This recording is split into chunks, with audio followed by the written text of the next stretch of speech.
Olá, assombrados! Eu sou a Ana Paula e vou contar vários relatos para vocês só de histórias com a mulher de branco, né? Tão famosa mulher de branco. Quem nunca ouviu falar numa história da mulher de branco, a aparição da mulher de branco no cemitério, mulher de branco não sei na onde, até nas novelas já teve história da mulher de branco, né? Então aqui são alguns relatos que tem aí a aparição de uma mulher de branco. Ok? Mas antes quero pedir para você não se esquecer de deixar o seu like e de fazer aquela visitinha à nossa loja virtual, alojassombrada.com.br. E deixa eu dar um recadinho aqui antes de começar, convidar vocês a um evento que vai acontecer agora essa semana. Deixa eu colocar aqui, é o Ocultaria. Deixa eu vir para cá para não entrar na frente aqui. O Ocultaria, deixa eu ler aqui para vocês rapidinho a respeito do Ocultaria.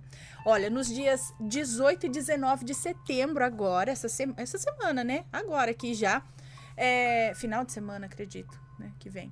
Enfim, dias 18 e 19 de setembro vai acontecer um dos maiores eventos do mundo místico, do mundo mágico do Brasil, que é o Ocultaria 2021, que é um simpósio das coisas que não existem.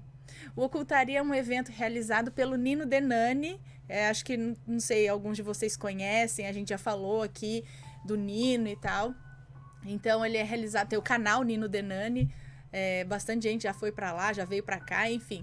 Ele é realizado pelo Nino Denani com o apoio da Ordem do Grande Oriente Místico e da Old Pony Hidroméis. E reúne 12 dos maiores nomes do mundo mágico para discutirem sobre um tema, para trazer informação e diversidade para aqueles que estão querendo aprender o que é magia, como essas coisas funcionam e o que é mais legal, para trocar ideia. Dá para trocar ideia lá. O evento é uma reunião de palestras, né? Mas dá ao público que esse ano vai ser através do Zoom, né? Ainda vai ser através do Zoom, é online, tá? Mas dá ao público a oportunidade de conversar com os palestrantes, entendeu? Então você pode tirar dúvida, conversar, perguntar, tal. Com os palestrantes. Nesse ano teremos uma diversidade, o Ocultaria vai ter uma diversidade enorme de escolas mágicas, tá? Vai ter aqui, ó, nomes como Jorge Flores, Frater Goya, Léo Lousada e Bruno Lanardo, do Conhecimento da Humanidade, o outro é do Círculo de Hermes, e por aí vai. Felipe Caselli, do Pop Magic, Fausto Ramos, da Magia do Caos, Marcelo Del Débio, do Projeto Mayhem, a Prace da Goethe, enfim, vários aqui. E se você se interessa por esse assunto, se você gosta, se você tem curiosidade, se quer saber mais sobre o evento, fazer parte dessa reunião dos saberes para começar o seu caminho dentro da magia, ou ainda para compreender melhor a vida, sei lá, de repente, né? Você pode acessar ocultaria.com.br e garantir o seu ingresso para esse evento, ok? Corre que já é dia 18 e 19. Tá? Então eu vou deixar o link aqui embaixo também, mas é só digitar aí ocultaria.com.br. Beleza? Então, dado o recadinho aqui para vocês, muito legal. Vamos ver se dessa vez eu consigo assistir pelo menos alguma palestrinha, alguma coisa, porque é sempre difícil, o Nino sempre convida e tal, a gente tenta lá estar presente, mas vamos ver se esse ano eu consigo. Bom, pessoal, então vamos dar início aqui aos relatos de hoje, porque depois eu vou falar um pouquinho mais da nossa caixa assombrada, tá bom? Vamos lá. Primeiro relato sobre mulher de branco de hoje é este daqui. A mulher no pé da árvore. Oi, uma mulher no pé da árvore. É uma moça que nos conta. O relato que vou contar se passou comigo quando eu tinha 14 anos. Eu moro numa pequena vila onde todos se conhecem. A minha família mora muito próximo, né? Minha avó, Paloma, mora na rua de baixo da minha casa. Todos os nomes estão trocados, ok? Ela sempre nos ajudou, cuidava de mim e dos meus irmãos. A Fátima, 2 anos mais nova que eu, e o Gerson, 7 anos mais novo, que são os irmãos dela, né? A Fátima e o Gerson. Na ausência da minha mãe, né, que a minha avó, cuidava da gente, pois não morávamos com o nosso pai.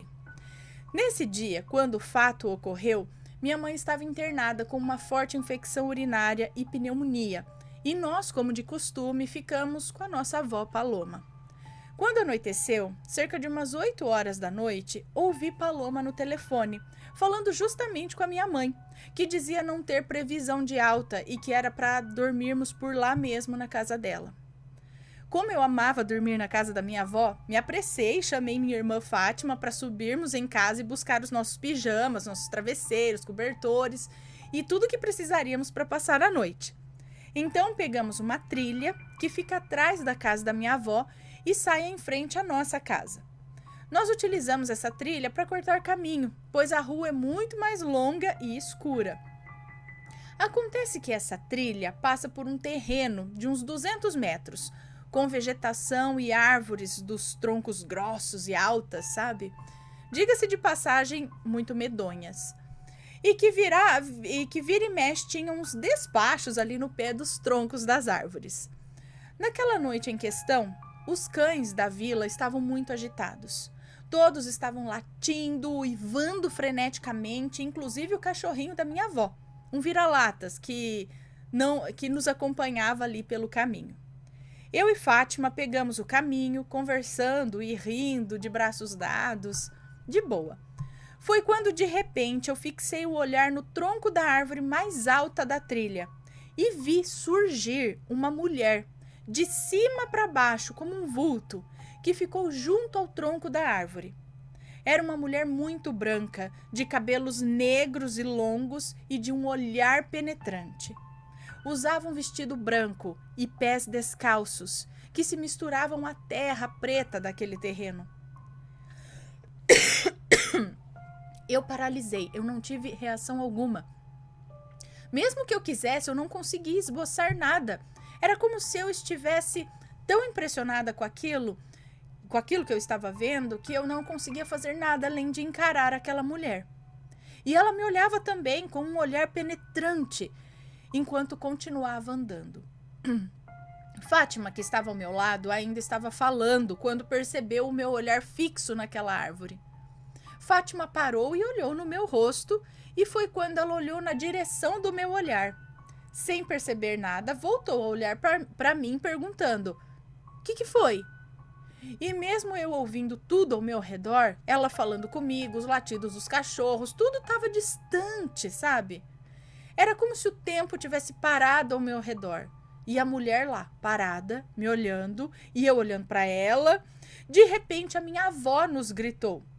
Finalmente eu vi aquela mulher sumir, de baixo para cima agora, rumo à copa da árvore. E eu finalmente saí daquele transe. Foi quando eu gritei desesperada, empurrei minha irmã, saí caindo, e a minha irmã, sem entender nada, gritou junto e me seguiu. Nisso tudo, o cachorro que estava conosco se embrenhou no mato, indo na direção daquela árvore onde aquilo tinha aparecido, como se procurasse algo por ali. Cheguei na casa da minha avó branca, tremendo, horrorizada, pedindo socorro e relatando o que acabara de presenciar. Ela prontamente correu com meu avô para ver do que se tratava. Achavam que era alguém fazendo despacho, que tinha corrido por meio do mato, mas não havia nada por lá. Ninguém acreditou em mim, nem mesmo a Fátima que estava comigo, afinal ela não tinha visto nada. Disseram que era coisa da minha cabeça, mas eu tenho certeza do que eu presenciei naquela noite. Até hoje eu não sei o que era aquilo, afinal só eu vi. Peço ajuda para vocês para entender o que era aquilo. Passei muitos anos sem passar naquela trilha sozinha. Hoje em dia não tenho mais receio, mas ainda tenho muita curiosidade em saber o que aconteceu naquele dia. Então, talvez fosse alguma entidade que estivesse por ali, talvez por conta dos despachos, talvez não, talvez só um espírito atrelado àquela árvore, será?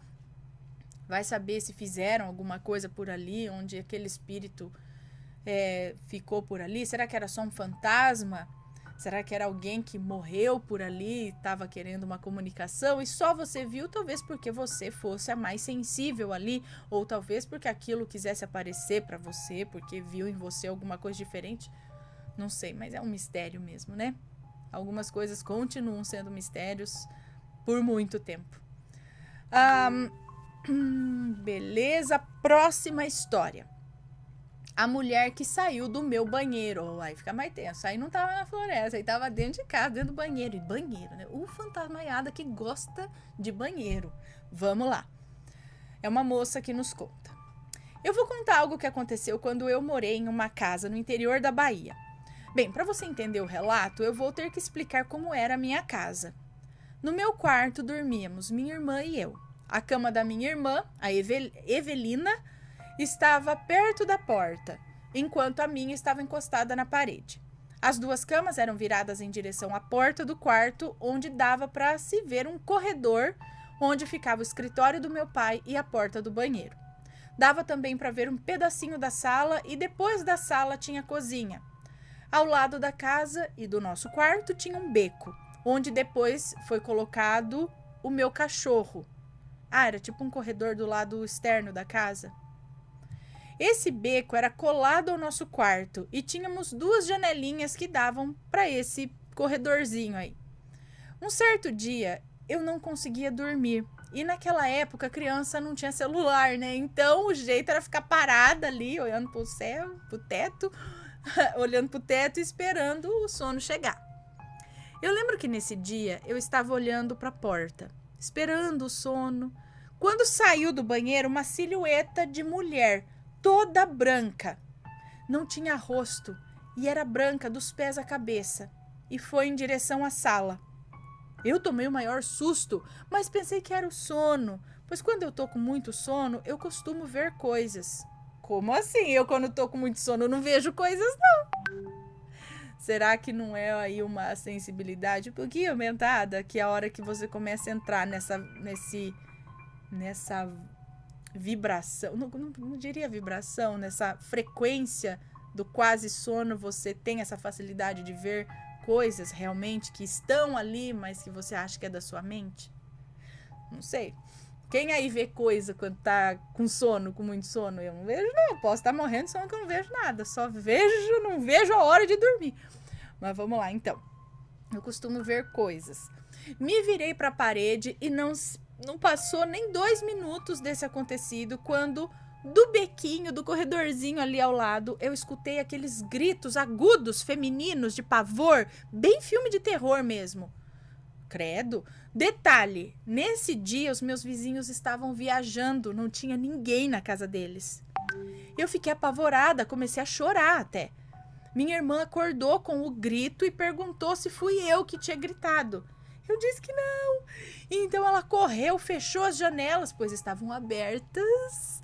Enquanto Evelina fazia isso, minha mãe veio correndo de lá do quarto dela, querendo saber se estava tudo bem.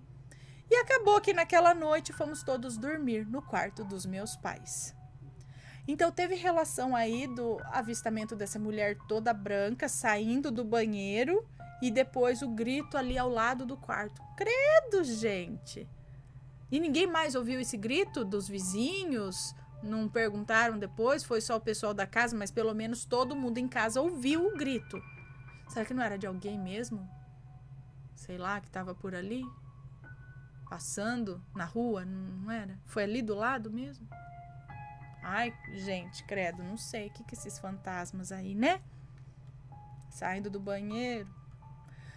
Próximo relato, que é a mulher. É uma moça que nos conta também. Eu sempre morei em um sítio no interior de Minas, muito longe da cidade onde ficavam os comércios e coisas do tipo.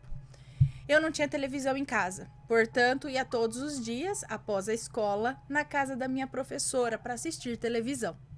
Minha mãe era quem me buscava na casa da professora depois do trabalho. Minha mãe trabalhava muito, na casa de uma família, como empregada.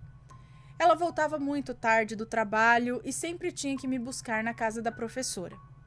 Certa noite, tudo correndo normalmente, minha mãe chegou, demos tchau para a professora e fomos embora. Passávamos por uma longa estrada de terra até chegarmos ao nosso sítio. E enquanto passávamos ao lado de um rio, eu olhava a luz da lua refletindo ali naquele rio. Foi quando vi alguma coisa na outra margem do rio. Puxei o casaco da minha mãe e apontei para a coisa. Era uma mulher com um vestido branco. Não dava para ver direito o rosto. E até hoje eu sou grata a Deus por não ter visto o rosto daquela coisa. Ela tinha os cabelos longos até a cintura e estava descalça. Minha mãe arregalou os olhos e tapou os meus olhos com suas mãos.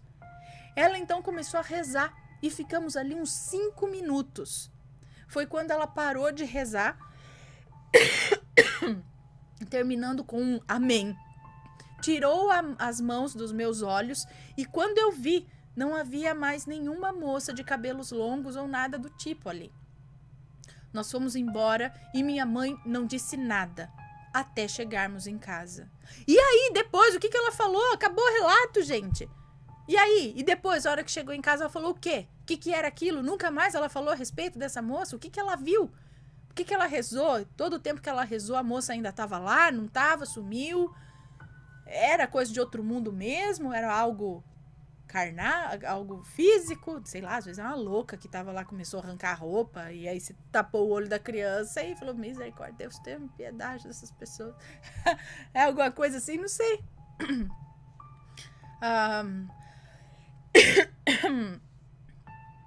Ou era uma aparição. Credo, gente, ela não viu o rosto, tinha um cabelo. E aí, eu quero saber da tua mãe agora, o que ela viu, fiquei curiosa.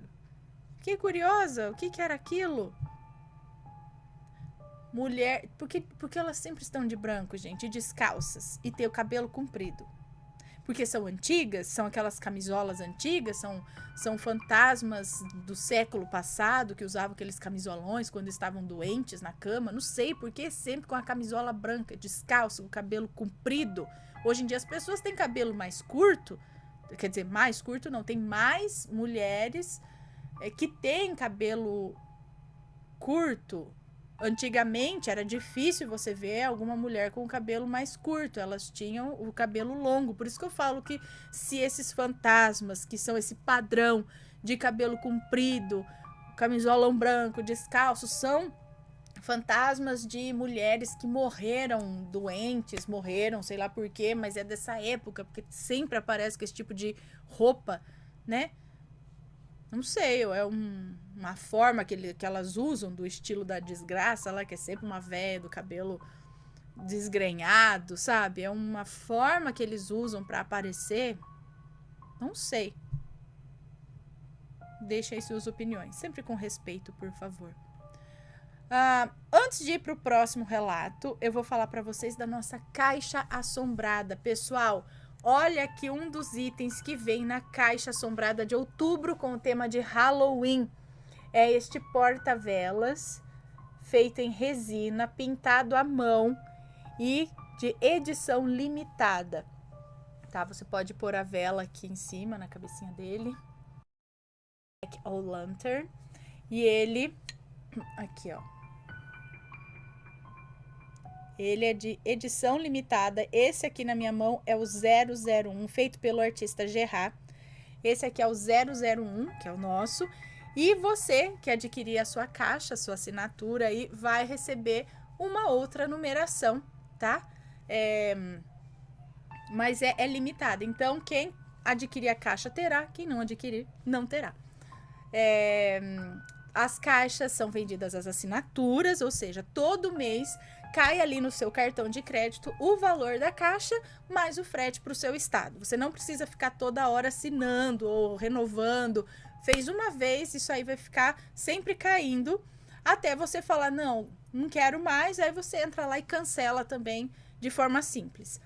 E todo mês você vai receber na sua casa uma caixa com um tema diferente. Tá aí? Objetos dentro dessa caixa de acordo com o tema da caixa, né? Esse é um dos itens. Você também pode adquirir a sua caixa de forma avulsa, mas ela tem um valor um pouquinho mais alto e é uma quantidade limitada, tá bom? Acabou. Aí só assinatura. Você pode assinar a hora que você quiser. Para você adquirir a de outubro, você tem que assinar agora, acho que até dia 15 de setembro. Se não me engano, tem só mais 29 caixas. E então, você tem que assinar até dia 15 para receber a caixa de outubro. Depois desse dia, a sua assinatura vai valer para a caixa a partir da caixa de novembro. Beleza? O que mais? O que mais? Acho que é isso, gente. Então não deixe de assinar a sua caixa. Tá muito legal, tá? A gente tá fazendo tudo com muito carinho, com muito cuidado, muito capricho pra vocês. Beleza? Garante a sua lá. Olha esse Jack, que lindo. Ai. Bom, vamos para o próximo relato, então, que é este daqui. Eita, contrato com demônio? É uma moça também que nos conta. Esse é longuinho, esse relato. O relato que vou contar agora aconteceu com a minha mãe. E passei a minha infância inteira ouvindo a primeira parte desse relato. Vocês vão entender por que de só uma parte. Os meus pais se casaram aos 18 anos e tiveram um bebê no primeiro ano de casados. Minha irmã era uma garotinha de 5 meses, muito linda, muito inteligente, e isso chamava a atenção por onde a minha mãe a levava. Minha irmãzinha adoeceu, e por mais que minha mãe a levasse ao médico ou à benzedeira, ela decaiu muito e acabou falecendo. 2 anos depois, minha mãe engravidou de mim. E para surpresa e tristeza de todos, quando fiz 5 meses de vida também, comecei a adoecer com os mesmos sintomas que a minha irmã tinha. Mesmos sintomas que levou ela ao falecimento. Minha mãe já ficou muito desesperada, pois eu estava muito debilitada já. Ela disse que tinha até vizinhos que perguntavam: Ô Maria, sua filha já faleceu? Gente do céu! Oi, tem que pegar um povo desse e meter um coisa na cabeça. Olha, se isso é jeito de falar com uma mãe. Porque ela estava muito ruim. Ela quer dizer que a criança, como ela já estava muito ruim, eles só estavam esperando ela morrer também. É por isso. Mas né, na inocência, na ignorância das pessoas, chega assim para... já morreu? Já faleceu? Criança? A gente tem a dó, né? Enfim. Tinha vizinho que chegava até a perguntar isso. Naquela mesma noite, com muita tristeza e raiva da situação, minha mãe começou a chorar. Minha mãe começou a chorar e falou... Ai, gente, vou ter que tomar água das crianças aqui, ó. Esqueci de trazer a minha. Muita raiva e tristeza, minha mãe começou a chorar e falou alto: quem estiver me ouvindo, eu faço qualquer coisa se a minha filha não morrer. Naquela mesma noite, quando ela dormiu, ela sonhou que estava na beira de uma praia e uma mulher muito bonita, vestida de branco e descalça. Gente, olha só o padrão. Uma mulher muito bonita, vestida de branco e descalça, se aproximou dela. Minha mãe dizia que se lembra até dos pés dela, com nitidez. A mulher disse para minha mãe: você realmente dá qualquer coisa se a sua filha ficar curada? Minha mãe respondeu: sim, eu faço qualquer coisa. A mulher se abaixou, escreveu na areia o nome de um remédio e disse: dê esse remédio que ela vai ficar curada. Quando minha mãe acordou, anotou o nome do remédio e no mesmo dia comprou tal remédio que existia e me deu. Ela até dizia que era um remédio muito comum e estranhava que os médicos nunca tivessem nunca tivessem receitado esse remédio, já que era tão comum. Para surpresa de todos, eu comecei a melhorar, e melhorar, e melhorar. Já estava comendo bem, já estava andando e fiquei totalmente curada. Já estava andando, então isso levou muito tempo doente, porque quando ela tinha 5 meses, começou até andar, vai quase 1 ano depois disso. Foi todo esse tempo que ela foi definhando. Enfim, fiquei totalmente curada. Eu sempre ouvi esse relato só até aqui. Pronto, fiquei curada, acabou. Quando fiz 18 anos, a minha mãe adoeceu. Ela teve um câncer e estava em estado terminal. Uma noite ela começou a gemer e eu não estava em casa. Meu irmão saiu correndo para saber o que ela estava sentindo. E ela contou o sonho que tinha tido naquele momento. Ela pediu para chamar o meu tio Jorge, que é pastor, para ele ouvir também. Ela disse que sonhou que estava no quintal da minha avó paterna, sogra dela. E a mesma mulher que ela tinha visto 18 anos antes apareceu para ela e perguntou: a mulher de branco, descalça, e perguntou: "Você se lembra de mim?" E minha mãe respondeu: "Sim, eu me lembro perfeitamente de você." A mulher disse então para minha mãe: "Você lembra que me prometeu algo? Eu vim buscar o que me prometeu." Minha mãe então perguntou: "Mas o que exatamente eu prometi para você?" Tipo, não tô lembrada. Eu só falei que eu faria qualquer coisa para salvar a filha, né? "O que exatamente eu prometi para você?" E a mulher, fixando os olhos na minha mãe, disse: "Sua alma, tola. Eu vim buscar a sua alma para o inferno." Meu irmão contou que a alma dele foi lá no céu e voltou quando ele ouviu isso, e que todo mundo ficou em silêncio. Minha mãe perguntou para o meu tio: "Jorge, é possível que ela leve a minha alma?" Meu tio disse que era possível sim, já que ela tinha feito um contrato com essa mulher. Mas se ela orasse, Jesus poderia salvá-la. Ele até perguntou se ela queria que Jesus a salvasse e, para surpresa de todos, minha mãe disse: "Não." Meu Deus! Com medo! E já no fim da vida, quem não queria ser salvo? Depois de uma semana, minha mãe chamou novamente o meu tio Jorge. E todo mundo já ficou apreensivo, né? O que será que ela viu agora? E surpreendentemente ela disse: "Agora eu estou pronta. Eu quero que Jesus me salve desse contrato que fiz com aquela mulher." Meu tio orou por ela e ela ainda viveu por mais 3 dias. E aí descansou. Foi uma morte tranquila, parecia que ela não tinha uma doença tão dolorosa. Até hoje, quando conto esse relato, as pessoas se arrepiam. Mas, gente, como assim? A mulher chega, aparece e fala: "Você faria qualquer coisa?" Tá, faria qualquer coisa, mas não deixou explícito, não explicou nada, só entregou a cura ali, mas não falou que ia levar a alma e tal, não sei, eu não sabia. Me aparece uma mulher de branco, você fala: "É um anjo de Deus, sei lá, uma mulher de branco." Você vai saber pensar que é o diabo que quer levar você pro inferno, aparecer de branco e te dar a cura? Você pensa que é um... E depois ela não explicou o que ela ia dar. Olha, que ardiloso. Ai, gente, que coisa. Será que é isso mesmo? Será que é isso mesmo? Será que no momento da morte dela, ela não teve algum tipo de... sabe quando a mente começa a puxar aquelas coisas do passado e talvez isso tenha ficado na cabeça dela, esse lance da mulher falar se faria qualquer coisa, não sei o quê, e de repente veio que ela teria que pagar esse preço de ir pro inferno porque por causa disso? Será que não foi uma criação da mente dela, dessa mulher reaparecer e falar isso? Porque ela não foi assim bem um acordo. Ai, não sei. Me lembrou uns outros relatos aqui também. Ai, gente, é uma mãe querendo ajudar um filho, mas daí cai nessa aí sem saber direito, sem saber com quem tá falando, né? Sei lá. Enfim, deixem suas opiniões, sempre com respeito, por favor.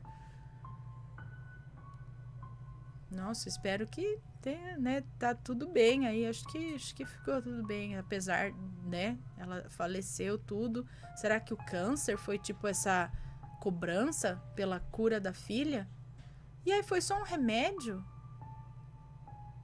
Ah, isso me lembrou um sonho que eu tive, mas era uma mulher de branco também, mas eram várias pessoas de branco.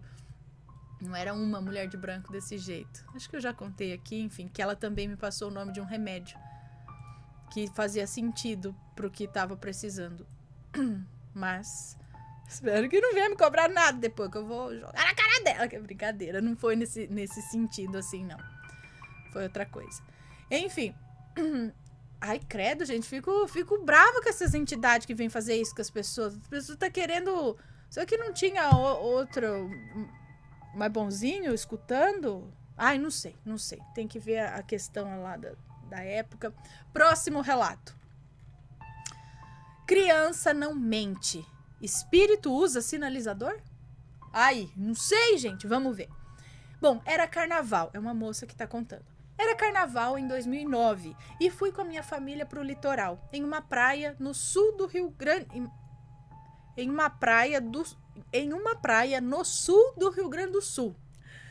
Fomos em 2 famílias, a irmã do meu pai com o marido e o filho, e a irmã do cunhado do meu pai, Elisa, também com o marido Rodney e o filho deles, Nathan, que devia ter por volta de uns 9 anos na época.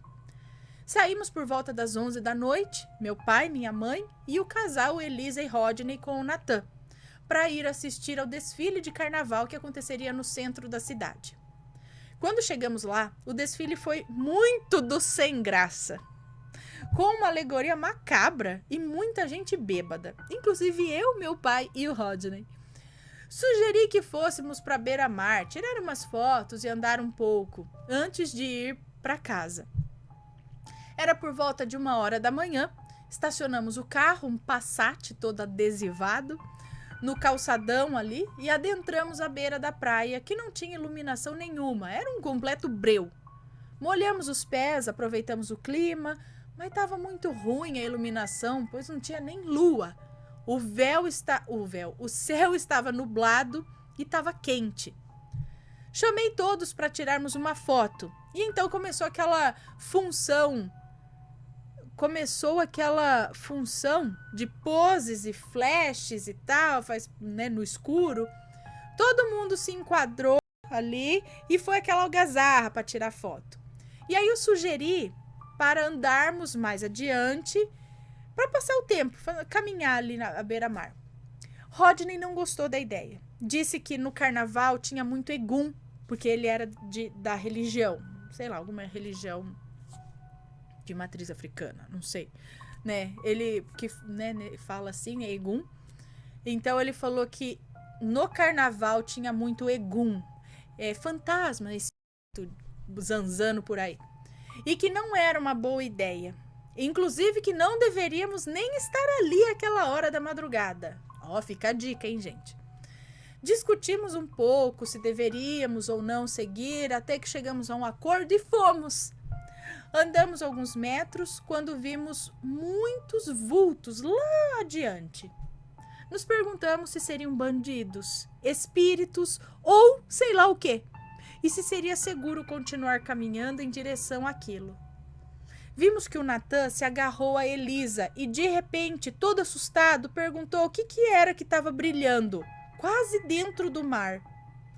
Olhamos na mesma direção e era uma mulher. Parecia que trajava um vestido branco. Clichê, eu sei, mas é pura verdade. Estava com um vestido branco e com um tipo de sinalizador na mão. Esses bastões fluorescentes que o pessoal usa no carnaval. Rodney, meio bêbado, ficou assustado e disse que com certeza era alguém que ia se afogar. Então gritou para ela: "Ei, moça, não faz isso!" Ela então se virou e os seus olhos brilharam. E foi quando a minha mãe observou que a moça não tinha pés. Foi aquela correr, mas então estava próximo o suficiente para ver que os olhos brilhavam e que ela não tinha pés, ou seja, poucos metros de distância, eu acho, para ver isso, né? Numa escuridão. Foi aquela correria. Minha mãe ficava gritando para eu fotografar e eu meio grogue, fiquei com medo daquela coisa me atacar caso o flash fosse acionado. A Elisa saiu correndo com o Nathan em direção à saída da praia. O Rodney ficou gritando, dizendo que era para irmos embora, que era uma coisa ruim. Eu, com a câmera na mão, entrei em choque. Todos já estavam quase na saída, a não ser por minha mãe e eu. Meu pai chegou a agarrar no calção do Rodney para fugir e arrebentou o botão da bermuda do homem, gente. O Rodney saiu correndo, segurando a bermuda para não cair, porque com meu pai agarrado nele. Minha mãe... Ai, meu Deus, desculpa a situação, mas coitado. Minha mãe era gordinha, ficou para trás, cuidando para ver o que a mulher ia fazer. Curiosa também, né? O que é isso daí? Quando estávamos atolados, tentando sair da areia, minha mãe gritou: "Ela tá voltando!" Meu Deus, todos pensaram que ela ia perseguir a gente ou algo assim.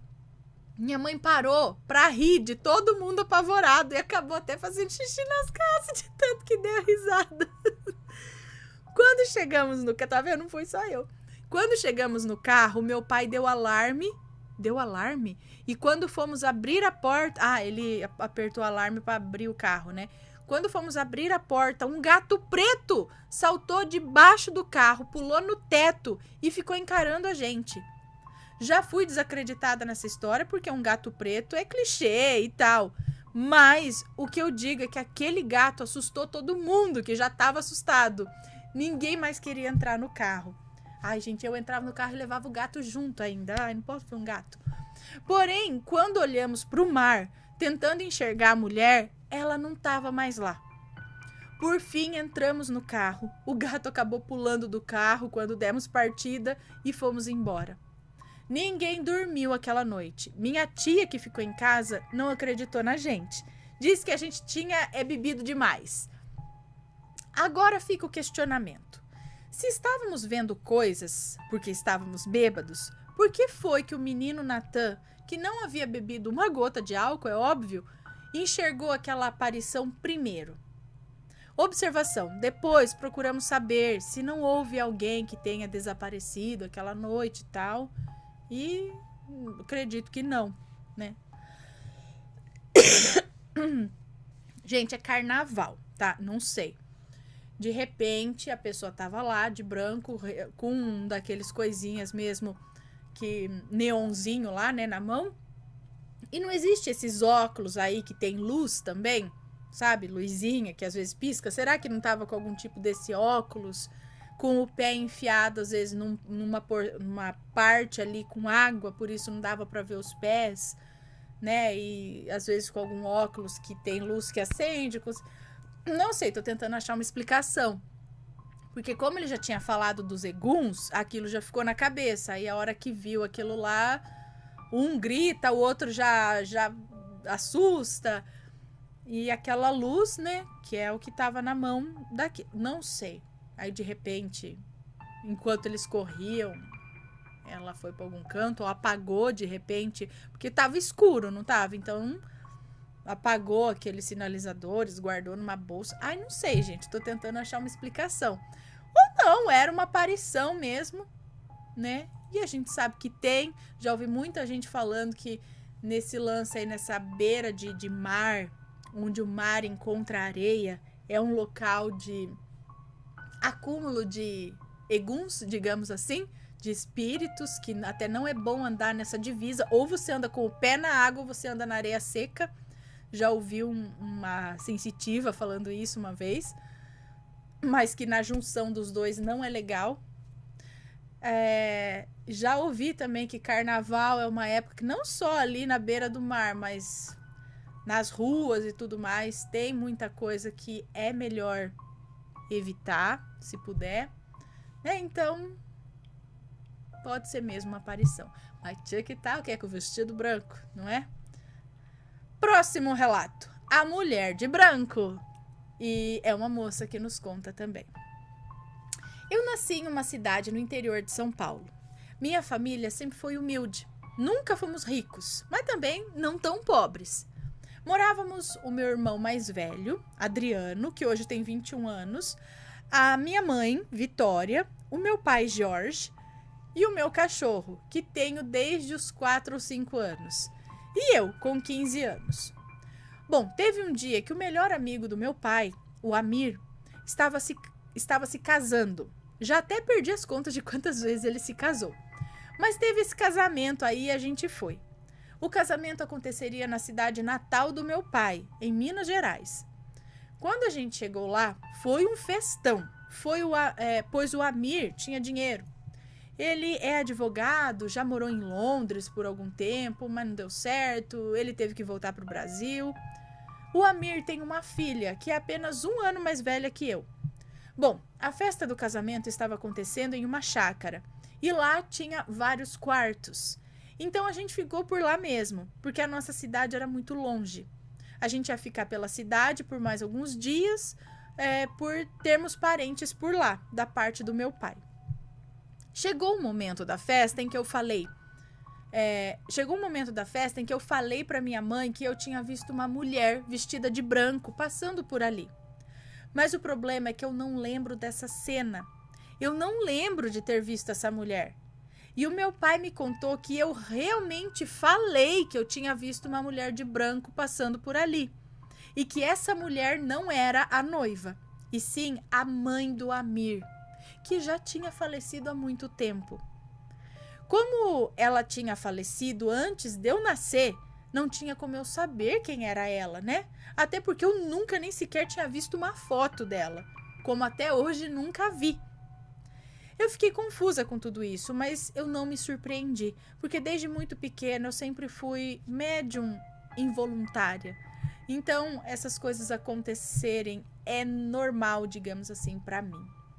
Ah, então você não se lembra de nada disso, mas a sua mãe e o seu pai afirmam que no dia desse casamento você falou pra eles que viu uma mulher de branco passando, não era a noiva e sim a mãe do noivo, falecida. Então, será que ela, o fantasma, o espírito da mãe dele foi nesse momento importante da vida dele e ela passou mentalmente pra você ali, ó, que é quem ela era e por isso você sabia, né? Provavelmente é isso. Bom, esses foram os relatos de hoje, pessoal. Espero que tenham gostado. Se você tem uma experiência, já viu uma mulher de branco, deixa aqui nos comentários ou envie o seu relato pra gente. Ok? Beijo pra vocês e a gente se vê num próximo relato. Fui!